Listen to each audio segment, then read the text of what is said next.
हम पढ़ेंगे chapter number 14 जिसका नाम है स्टैटिक्स और हिंदी में बोलते हैं इसको सांख्यिकी। तो सांख्यिकी के अंदर हम तीन मुख्य रूप से चीज़ें पढ़ेंगे, माध्य, बहुलक और माध्यक। माध्य बोले तो मीन, बहुलक बोले तो मॉड और माध्यक बोले तो मीडियन। तो हम एक्सरसाइज 14.1 के अंदर हम पढ़ेंगे मीन। आज का जो हमारा फोकस रहेगा वो मीन पर रहेगा कि मीन निकाला कैसे जाता है। मीन एक्चुअल में जो होता है वो होता है आपका औसत, एवरेज, जिसको हम दूसरी भाषा में कह सकते हैं। तो देखिए, सबसे पहले हम मीन के फॉर्मूला की तरफ चलेंगे और हम देखेंगे कि मीन एग्जैक्टली निकालने का फॉर्मूला है क्या। तो यहाँ पर जो माध्य है हमारा, जिसको हम मीन बोलते हैं इंग्लिश में एक्स बार, तो इसका जो फॉर्मूला है वो है सिग्मा एफ आई एक्स आई बटे में सिग्मा एफ आई। अब क्वेश्चन आता है कि ये सिग्मा वास्तव में है क्या। सिग्मा का मतलब होता है जो समेशन बोलते हैं इसको इंग्लिश में, और एफ आई और एक्स आई, और ये सिग्मा एफ आई। तो इसके बारे में हम आगे आपको चर्चा करेंगे। जैसे एक्सरसाइज 14.1 का पहला ही सवाल है, एक तरफ लिखा हुआ है नंबर ऑफ प्लांट्स, पौधों की संख्या, एक तरफ लिखा हुआ है नंबर ऑफ हाउसेस, घरों की संख्या। तो यहाँ पर हम देखेंगे, यहाँ पर लिखा हुआ है 0 से 2 और 2 से 4, 4 से 6, 6 से 8, 8 से 10, 10 से 12 और 12 से 14। इधर जो आपका घरों की संख्या लिखी हुई है ये भी आपको दिया हुआ है 1 2 1 5 6 2 एंड 3। ये जो डबल लाइन है आपकी, ये जो डबल लाइन है इसको हम दूसरी भाषा में वर्ग अंतराल बोलते हैं और इंग्लिश में बोलते हैं क्लास इंटरवल। क्या बोलेंगे? Class interval.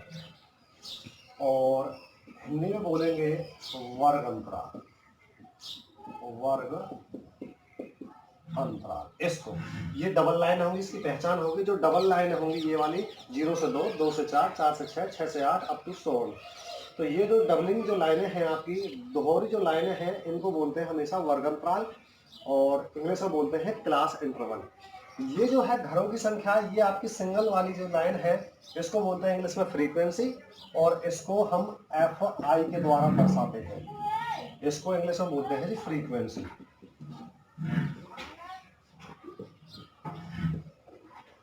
फ्रीक्वेंसी। और हिंदी में भी इसको दूसरी भाषा में हम बारंबारता बोलते हैं।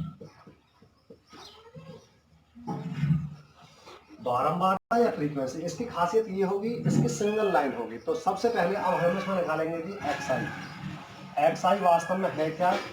तो ये इसको मध्य बिंदु को हम एक्स आई बोलते हैं, मध्य बिंदु। आप चाहे तो इंग्लिश में आप इसको मिड पॉइंट ही बोल सकते हैं। ये मध्य बिंदु निकाला कैसे जाता है? तो इसका और इसका जोड़ करके और बटे में 2 किया जाएगा। 0 जमा में 2 और बराबर 2, 2 के बटे में जैसे 2 करेंगे तो आ जाएगा आपका 1। आपको कोशिश करनी है कि ये स्ट्रेट लाइन है, बिल्कुल लाइन के सीधे बिल्कुल लाइन आनी चाहिए, अक्षर के सामने अक्षर होना चाहिए। 2 जमा में 4, 6 और 6 के बटे में जैसे ही 2 करेंगे तो ये आ जाएगा आपका 3। ऐसे ही इसको करेंगे 4 जमा में 6 और बराबर 10, 10 के बटे में जैसे ही 2 करेंगे तो कितना आ जाएगा?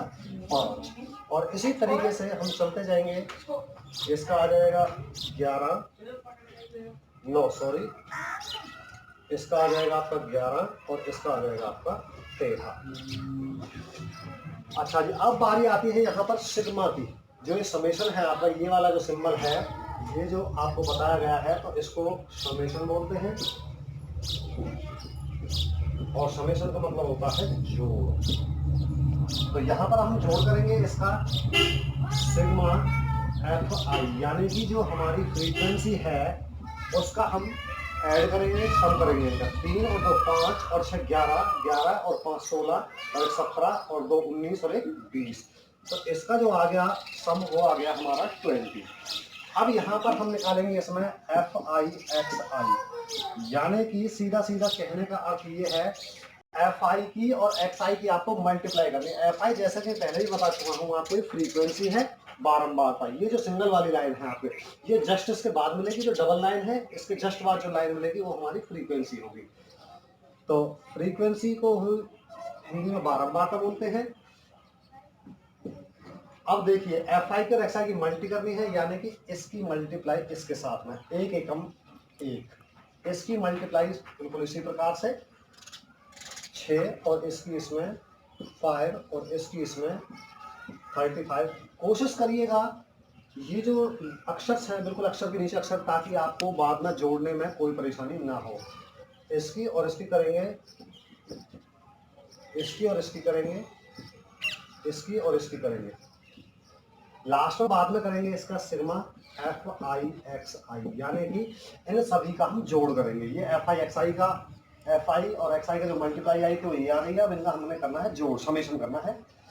9 और 2 11, 11 और 4 15, 20, 25, 25 और 5 31 और 1 32, 32 का 2 का कैरी हो गई आपकी 3, 3 और 3 6 और 2 8 और 5 13, 13 और 3 16। अब इसका हमने समेशन निकाल लिया है, जोड़ इसका भी निकाल लिया है, इसका भी जोड़ आ गया है। अब बारी आती है फॉर्मूले में रखने की। तो अभी जैसा कि मैं आपको बता चुका हूं, माध्य का अर्थात मीन का जो फॉर्मूला है इसको 112 द्वारा भी दर्शाया जाता है। तो इज इक्वल टू ये होता है सिग्मा एफ आई एक्स आई बटे में सिग्मा एफ आई। तो यहाँ पर हम वैल्यू रखेंगे 112, यानी कि मीन जो हम निकाल रहे हैं सिग्मा एफ आई एक्स आई, जो कि आपका ये रहा हमारा, इसकी वैल्यू रखेंगे उठा करके वहाँ 162 अपॉन में, और सिग्मा एफ आई जो कि हम यहाँ से देखेंगे इसको 20, और जैसे ही इसको हम भाग करेंगे 162 को 20 से भाग करने पर ही आ जाएगा आपका 8.1। तो 8.1 आ जाएगा आपका, यही आपका रिजल्ट होगा। यहाँ पर आकर के आपका जो सम है वो फिनिश होता है। और इसी प्रकार से आपका सवाल नंबर 2, सवाल नंबर 4, 5, 6, 7 और 8, केवल सवाल नंबर 3 को छोड़ करके 6 से 7 सवाल जो है बिल्कुल एज इट इज भी है, बिल्कुल सारे सवाल। एक सवाल मैं आपको और करके दिखाऊंगा ऐसे ही टाइप का बिल्कुल नेक्स्ट वीडियो में, और जो कि अभी आप देखेंगे नेक्स्ट उसमें। प्यारे बच्चों, जैसा कि पिछले सवाल में हमने पढ़ा था माध्य के बारे में, और माध्य किस तरीके से हमने निकाला था पिछले सवाल में, तो उसी टाइप का एक सवाल हम और करेंगे। तो यहाँ पर सवाल नंबर 7 एक्सरसाइज 14.1 का सवाल नंबर 7 हम देखेंगे। यहाँ पर लिखा हुआ है SO2 की सांद्रता, यानी कि कॉन्सेंट्रेशन ऑफ SO2। इधर लिखा हुआ है फ्रीक्वेंसी बारंबारता। तो ये SO2 की जो सांद्रता है 0.00 से लेकर के 0.04, 0.04 से लेकर के 0.08, 0.08 से लेकर के 0.12 और 0.12 से लेकर के 0.16 और अप टू 100। इस तरीके से आपको इसकी सांद्रता कॉन्सेंट्रेशन दिया हुआ है। यहाँ पर आपको बारंबारता फ्रीक्वेंसी दी हुई है। तो पिछले सवाल की तरह हम यहाँ पर बेटा मध्य बिंदु निकालेंगे, और मध्य बिंदु कैसे निकालेंगे, ये और ये जोड़ करके प्यारे बच्चों, और 2 से भाग करना है, डिवाइडेड बाई 2 करना है। तो इसको जो आप ऐड करके जोड़ करके और इसको डिवाइडेड बाई 2 करोगे तो ये आ जाएगा 0.02।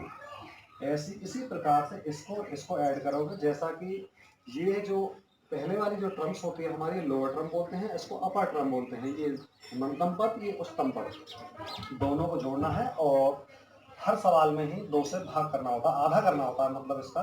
तो इसको जोड़ करके जैसे ही बटे में 2 करोगे तो 0.06 आ जाएगा। ध्यान रखना है शब्द के सामने बिल्कुल शब्द आने चाहिए, ताकि आपको गुणा और जोड़ करने में कोई परेशानी ना हो। इसी प्रकार से इसका और इसको जोड़ेंगे, और जैसे ही बटे में हम 2 करेंगे तो ये आ जाएगा 1.10। इसी प्रकार इसका और इसका आ जाएगा 0.14। इसका और इसका इसी प्रकार से जोड़ करके जैसे हम डिवाइडेड बाई 2 करेंगे तो इसका आ जाएगा 0.18। इसका और इसका हम करेंगे तो ये आ जाएगा 0.22। तो बेटा हमने यहाँ पर मध्य बिंदु निकाल लिया है प्यारे बच्चों। तो हम यहाँ पर अब आगे वही काम करना है जैसे पिछले सवाल में किया था हमने, इसकी और इसकी मल्टीप्लाई, यानी कि एफ आई और एक्स आई की मल्टीप्लाई। ये पूरे एफ आई की लाइन, ये पूरी एक्स आई वाली लाइन। अक्षर के सामने अक्षर लिखोगे तो आपको मल्टीप्लाई करने में कोई परेशानी नहीं आएगी। अब इसके साथ मल्टीप्लाई करेंगे तो ये आ जाएगा 0.0। इसकी इसके साथ करेंगे 0.54, इसकी इसके साथ करेंगे 0.90 और इसकी इसके साथ करेंगे 0.28, इसकी इसके साथ करेंगे 0.72, इसकी इसके साथ करेंगे 0.44। यहाँ पर इसका प्यारे बच्चों सिग्मा करेंगे यानी कि जोड़ समीशन करेंगे इज इक्वल टू 8 और 4 12, 12 और 8 20 और 2 22 और 4 26। कैरी हो गई आपकी 2 और 5 7, 7 और 9 16, 16 और 2 18, 18 और 7 25, 25 और 4 29। 2 के बाद पॉइंट है हर एक में, तो 2 के बाद पॉइंट लगा देंगे। अब इनका भी आपका हमें इसका भी सिग्मा चाहिएगा एफ आई का, तो हम यहाँ पर अब जोड़ करेंगे एफ आई का। 4 और 9 13, 13 और 9 22 और 2 24 और 4 28 और 2 30। इसका भी सिग्मा हमारा आ चुका है। अब बारी है फॉर्मूले में रखने की, तो देखिए माध्य है यानी कि एक्स बार या मीन बराबर है sigma F I X I. Sigma F I X I की वैल्यू ये रही 2.96 अपॉन में सिग्मा एफ आई यहाँ से देखेंगे, ये आपको हमने सिग्मा कर लिया था, जोड़ कर लिया था इसका 30, और इसको जैसे ही हम डिवाइड करेंगे 2.96 को 30 से 0 9 8 और 6, तो इसका शुद्ध मान हम लेंगे 0.099। तो ये इसका एग्जैक्टली ये जो हम निकालेंगे 3 डिजिट 1 2 3, तो चौथे डिजिट को देखेंगे, या अगर ये 5 या 5 से बड़ा है तो अगले में जुड़ के और ये कट जाएगा। जैसे 8 था, 8 में बढ़ा दिया हमने 9 और फिर 6 कट गया, तो ये आ गया आपका रिजल्टेंट 0.099। ये इसका क्या आ गया, हमारा माध्य आ गया।